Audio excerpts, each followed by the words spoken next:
सभी का स्वागत है। आज हम लोग एईसी 4 हिंदी का एमसीक्यू सॉल्व करेंगे। लगभग 100 प्रश्न हैं। 100 प्रश्न में आप 90 भी कर देते हैं तो आपका नंबर अच्छा आएगा एग्जाम में। मैंने पहले ही एग्जाम का प्रीवियस ईयर क्वेश्चन सेट 2 2025 का जो पेपर था मैंने आपको शेयर किया है। आप इस वीडियो को देख के एग्जाम में जाएंगे एंड वो दोनों वीडियो देख के जाएंगे तो अवश्य ही आप अच्छे नंबर स्कोर कर पाएंगे एईसी हिंदी में। सो बिना देर किए हम लोग चलते हैं क्वेश्चन पे। सिलेबस में क्या क्या है? पर्यावरण संरक्षण, संस्कृति क्या है, मंत्र, प्रेमचंद्र, भोलाराम का जीवन, त्रिशंकु, सिलिया, अंडे के छिलके, ये सब आपको सिलेबस है। अब हम लोग क्वेश्चन पर चलते हैं। संस्कृति क्या है? पाठक के लेखक कौन है? तो इसका जो आंसर होने वाला है वो रामधारी सिंह दिनकर। ये प्रीवियस ईयर में आ चुका है एक क्वेश्चन। चलिए आगे चलते हैं। संस्कृति का मुख्य आधार क्या है? संस्कार। अगर आपका संस्कार अच्छा है तो संस्कृति, संस्कृति से संस्कार ही उत्पन्न हुआ है। भारतीय संस्कृति को किस रूप में जाना जाता है? तो भारतीय संस्कृति को सनातनी संस्कृति के रूप में जाना जाता है। बी नंबर आंसर होगा। संस्कृति किससे बनती है? जैसे कि मैंने पहले बताया संस्कार से, तो संस्कार और परंपराओं से। देखिए इसी हिंदी बहुत इजी है। आपको इसके जो वन शॉट वाले वीडियो है उसको देख लीजिएगा एग्जाम से जाने से पहले, तो आप अच्छे नंबर कर पाएंगे। खाली उसका जो कॉन्सेप्ट है ना, कहानी का, निबंध का, एकांकी का समझ लीजिएगा, इसी आराम से निकल जाएगा। अच्छे नंबर भी आएगा, ए प्लस आएगा। चलिए आगे। मंत्र कहानी के लेखक कौन है? मंत्र कहानी के लेखक है प्रेमचंद्र, मुंशी प्रेमचंद्र जी मंत्र कहानी के लेखक। मंत्र कहानी में डॉक्टर का नाम क्या था? डॉक्टर का नाम जो था पात्र था डॉक्टर चड्ढा था। डॉक्टर चड्ढा किस खेल के लिए जल्दबाजी थे? गोल्फ खेल रहे थे, वो शाम का समय था। उनके सामने एक जो बुजुर्ग आदमी आए थे, भगत नाम है उनका, तो वो भगत आए थे लेकिन उनका बेटा वो बिना देखे, बीमार था उनका बेटा, बिना देखे वो गोल्फ जल्दीबाजी में खेलने चले गए। वाह, ये भी आदमी क्या था। बूढ़े किसके इलाज के लिए आया था? तो अपने बेटे के लिए आया था। किसके लिए आया था? बेटे के लिए। डॉक्टर चट्टा ने कितने बच्चे थे? डॉक्टर चट्टा के तो एक ही बेटे थे। डॉक्टर चड्ढा के बेटे का नाम क्या था? कैलाश नाथ। कहीं पर कैलाश देखने को मिलेगा, कहीं कैलाश नाथ देखने को मिलेगा, कंफ्यूज नहीं होइएगा। भोला राम का जीवन के लेखक कौन है? जो इसके लेखक हैं वो आप मुझे कमेंट करके बताइएगा। मैं पिछला वीडियो में जो मैं प्रीवियस ईयर वाला है उसमें मैंने पहले ही डिस्कस कर लिया था, इसीलिए मैं इसको ब्लैंक छोड़ता हूँ, आपके कमेंट पर छोड़ देता हूँ। ठीक है आगे चलते हैं। भोला राम का किस विभाग से परेशान था? तो पेंशन विभाग। वो पेंशन लेने के चक्कर में ही जूझता रहा। भोला राम का मृत्यु का मुख्य कारण क्या था? दुर्घटना से नहीं बल्कि वो पेंशन ना मिलने के कारण मरा। भोला राम का जीव कहाँ अटका था? पेंशन की फाइलों में। त्रिशंकु कहानी की लेखिका, त्रिशंकु की कहानी की लेखिका कौन थी? तो त्रिशंकु कहानी की लेखिका मन्नू भंडारी। त्रिशंकु कहानी का मुख्य विषय क्या था? त्रिशंकु कहानी का मुख्य विषय है दो पीढ़ियों का संघर्ष। इसका ऑप्शन होगा बी नंबर। सिलिया कहानी की लेखिका कौन है? तो सिलिया कहानी की लेखिका सुशीला भौरे जी है। ठीक है, इसका आंसर बी होगा, तो आप लोग जरूर देख लीजिएगा। अंडे के छिलके के लेखक कौन है? अंडे के छिलके के लेखक मोहन राकेश जी है। आपके सिलेबस में एक ही दो निबंध, सॉरी एकांकी है। आपको उस एकांकी को अच्छे से पढ़ना है और उसी एकांकी के लेखक मोहन राकेश जी हैं। और आपको टोटल सिलेबस में दो निबंध, चार कहानी, एक एकांकी पढ़ना है, बस इतना ही। मैं इससे ज्यादा आपका नहीं सिलेबस में है, ना ही मैं बोल रहा हूँ। पर्यावरण संरक्षण का उद्देश्य क्या है? प्रकृति संसाधनों का संरक्षण करना, मतलब बचाव करना। ये वाला ऑप्शन बी होगा। भारतीय संस्कृति का सबसे बड़ा गुण क्या माना जाता है? भारतीय संस्कृति का सबसे बड़ा गुण माना जाता है सहिष्णुता। देखिए मैं आप लोग को बता देता हूँ, इसका जो पीडीएफ है वो मैं टेलीग्राम, अपने टेलीग्राम चैनल पे अपलोड कर दूंगा। जीटू स्टडी वाला के नाम से ही टेलीग्राम चैनल है। मैं लिंक में डिस्क्रिप्शन के पिन कर दूंगा लिंक को, आप उसे देख लीजिएगा। अगला में है मंत्र किस विधा की रचना है? मंत्र जो है वो एक कहानी है। मंत्र कहानी का मुख्य संदेश क्या है? मंत्र कहानी का मुख्य संदेश है मानवता और सेवा का महत्व देना। बी नंबर आंसर हो।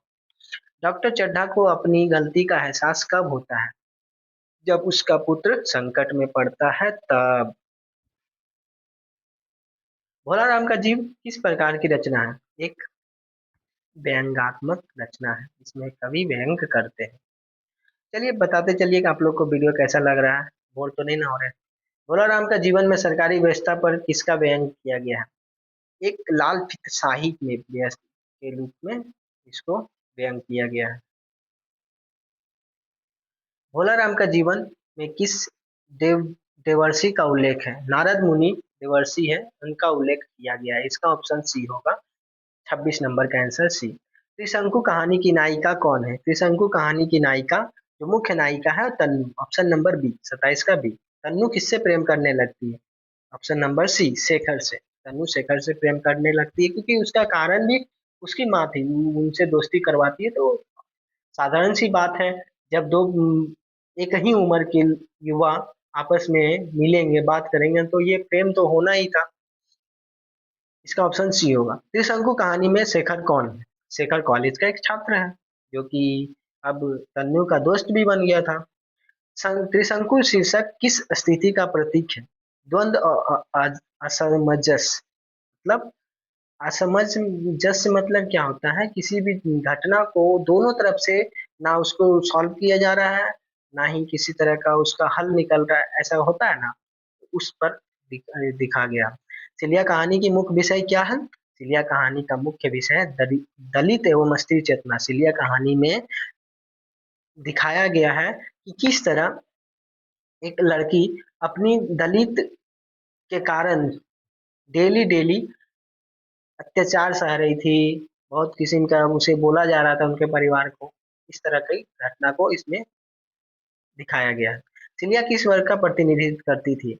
दलित वर्ग का। 32 का सी नंबर होगा। सिलिया कहानी की लेखिका किस साहित्यिक धारा से जुड़ी थी? तो दलित साहित्य से जुड़ी हुई थी। अंडे के छिलके किस विधा की रचना है? ये एक एकांकी है। एकांकी ऑप्शन सी होगा। अंडे के छिलके के लेखक कौन है? मोहन राकेश जी है। अंडे के छिलके के मुख्य विषय क्या है? परंपरा और आधुनिकता का संघर्ष। पर्यावरण का सबसे बड़ा शत्रु क्या है? तो प्रदूषण। इसका प्रदूषण का मुख्य कारण क्या है? मनुष्य। देखिए इसका बी आंसर होगा। पर्यावरण संरक्षण के लिए सबसे आवश्यक कार्य क्या है? तो वृक्ष रोपना सबसे बड़ा कार्य है। Option B number. भारतीय संस्कृति की सबसे बड़ी विशेषता क्या है? भारतीय संस्कृति की सबसे बड़ी विशेषता है विविधता में एकता। यहाँ पर बहुत किस्म के लोग हैं, फिर भी हम लोग एक। यही भारतीय संस्कृति की विशेषता है। संस्कृति और सभ्यता में क्या अंतर है? मुझे कमेंट करके बताइए। संस्कृति क्या है? पाठ का मुख्य उद्देश्य क्या है? तो संस्कृति का जो ये पाठ है उसका मुख्य उद्देश्य क्या है? भारतीय संस्कृति और मूल्यों का परिचय देना। इसमें तो मुख्य रूप से यही है। मंत्र कहानी में बूढ़ा व्यक्ति किसका इलाज कराने आया था? तो वो तो अपना पुत्र का कराने आया था। मंत्र कहानी में डॉक्टर चड्ढा का सबसे बड़ा दोष क्या था? वो कर्तव्य की उपेक्षा करता था, मतलब उपेक्षा मतलब कर्तव्य से भाग रहा था। सबसे बड़ा कारण क्या था? वो अपने कर्तव्य को नहीं पूरा किया, बेटे को उसका नहीं देखा, वो अपने मजे के लिए खेलने के लिए गोल्फ चले गए। ये गलत बात थी ना। आप ही सोच के बताइए, अगर एक दिन नहीं खेलने जाते तो क्या होता? कहानी में दिखाया गया है, अपने मजे के लिए आदमी 2 मिनट मतलब रुक के देख लेते हैं, उसके बाद चले जाते हैं। मंत्र कहानी के अंत में किसकी विजय होती है? तो मानवता का होता है।